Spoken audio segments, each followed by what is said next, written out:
I zebra you. See it? I zebra you.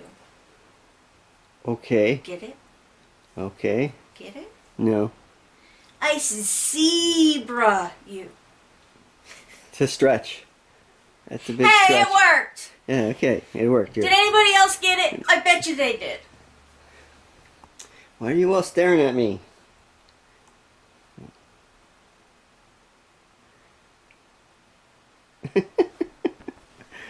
Well, good morning.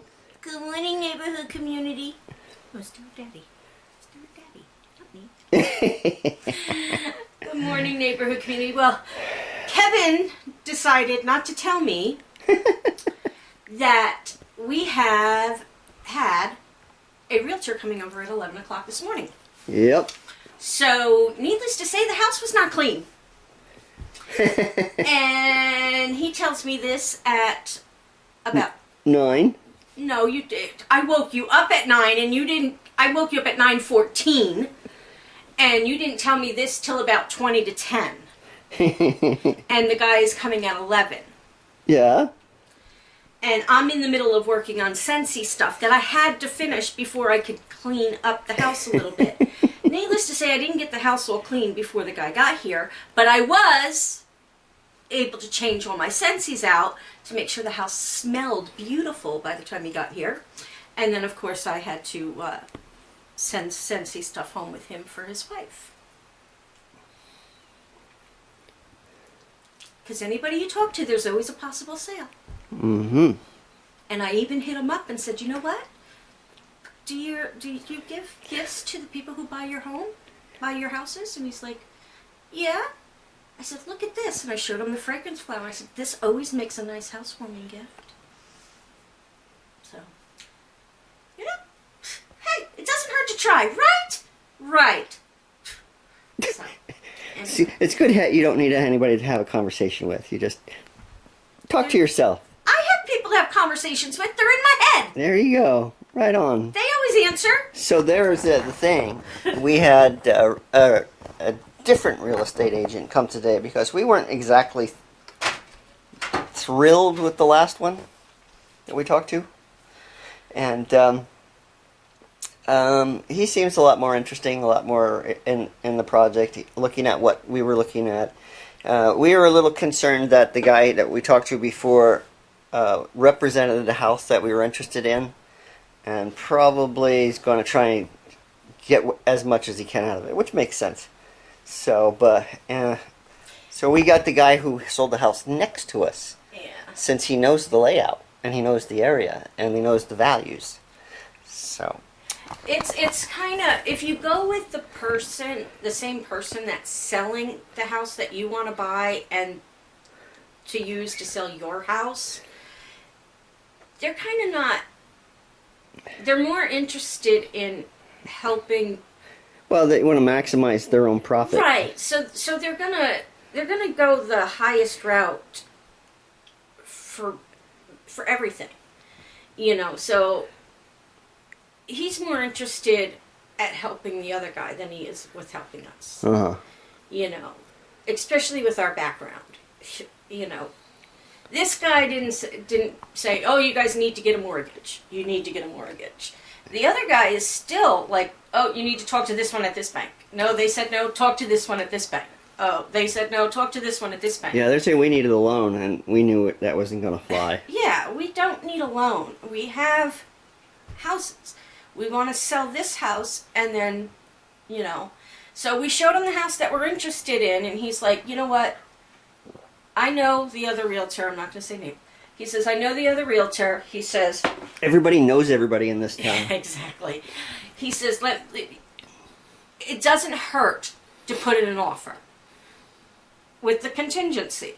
He says, I asked him about writing the letter, a heartfelt letter. He says, don't make it too soapy and too like, oh, we got to have your house, you know, because then he's not going to come down on the price, or he's going to say, you know what, you want it on a contingency? Give me a little bit more.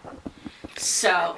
Yeah, that's probably not going to work for us either. Right, but he said it doesn't hurt to write a letter.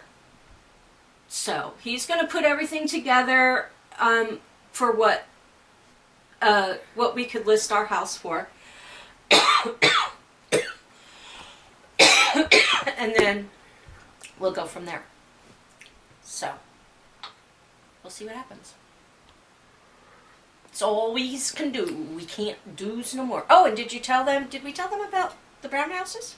The brown apartments? Yesterday? No. Go for it. All right, so here's the story.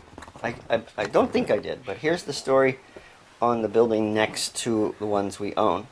There's a lot of weird stuff about these properties. First of all, There's a lot of weird stuff in New Hampshire. I went to Zillow, and one of the things Zillow does is it shows you the actual property lines of the houses. I don't know if they're accurate, but they're there.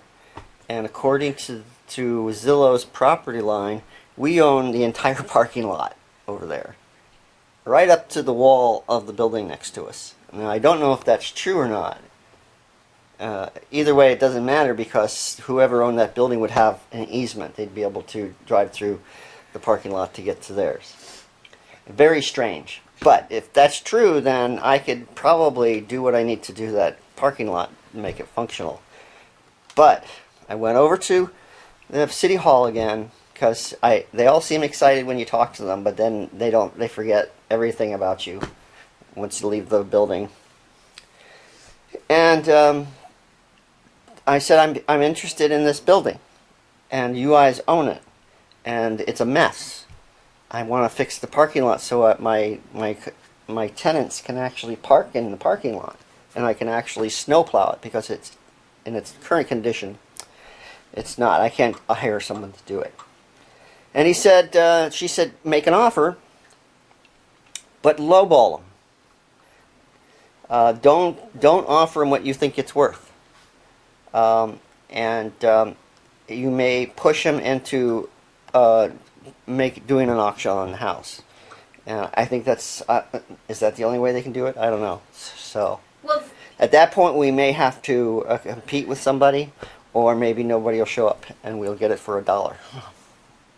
But I'm going to send them a letter saying I want the property.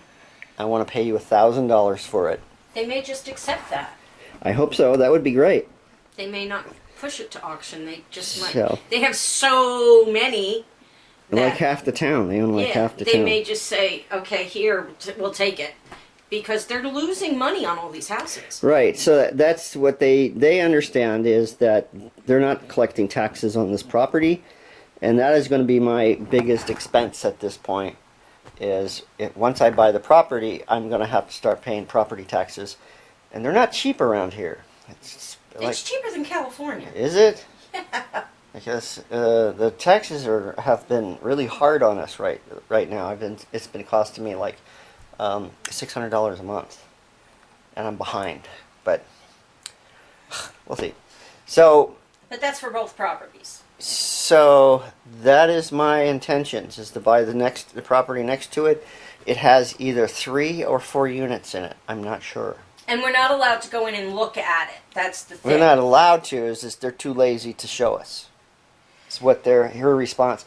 There's a lot of laziness around this town. Well, her thing was, there's so many vacant houses, we can't go and show everybody all the houses. Why not? It would make them money. Why don't you hire a real estate agent? Exactly. You know, I'll go around and show everybody the houses. That's right. I'll do it for you. You know. But we talked to the new real estate agent that we talked to today about it, and he's like, yeah, do it, you know, he's all for it. So, we'll see what happens. Howdy ho, neighbors. What are you doing with that syringe, dear? I'm working on a science experiment. A science experiment? Yeah, how much poison I can put in each one of your food without me knowing? Without being caught, yeah. So, maybe not doing it right in front of me might help? Well, you think I'm working on Sensi stuff. Is that what I think? Yeah, that's what everybody thinks because I just had you record that. Oh, okay. So everybody thinks I'm working on Sensi bathroom cleaner. Sure. Okay. What they don't know is this is something that I'm going to drop into your coffee each morning. And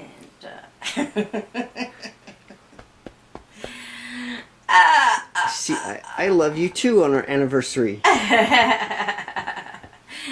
Yes, happy anniversary, my darling. So I didn't marry an axe murderer, I married a poisoner. Uh-huh. Just kidding, everybody. Happy anniversary, my darling. I love you so very, very much. Are you sure? Of course I'm sure. No one else would ever put up with all my bull crap the way you do. No comment. And vice versa. Excuse me?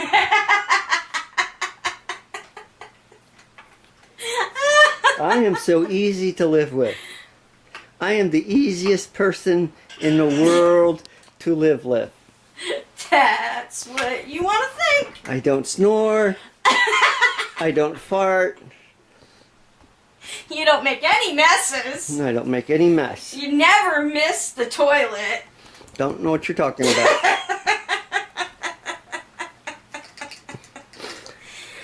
But I love you anyway. Uh-huh. I'll even go as far today as to say I love you more than Daryl Dixon. Do you really? All right. So, we only did actually 2 clips, and one was really, really, really long, so I think that's all we're going to do. Alright, do we want Angel to... Nah, Angel can take the night off. Right, Angel?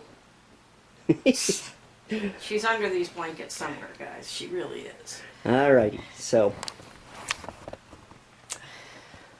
I hope you like something. Give us a thumbs up if you did. I am a frito bandito.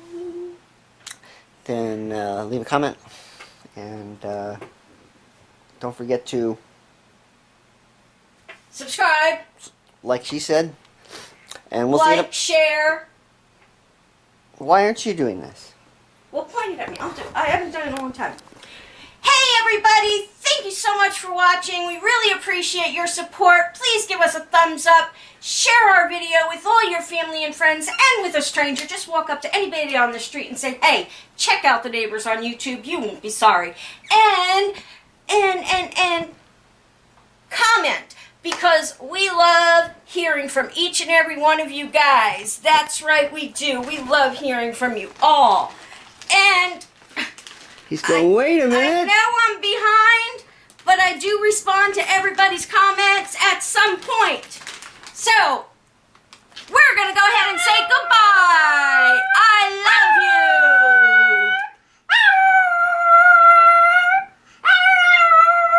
Better late than never. Okay, you're done. I love you. Bye, guys.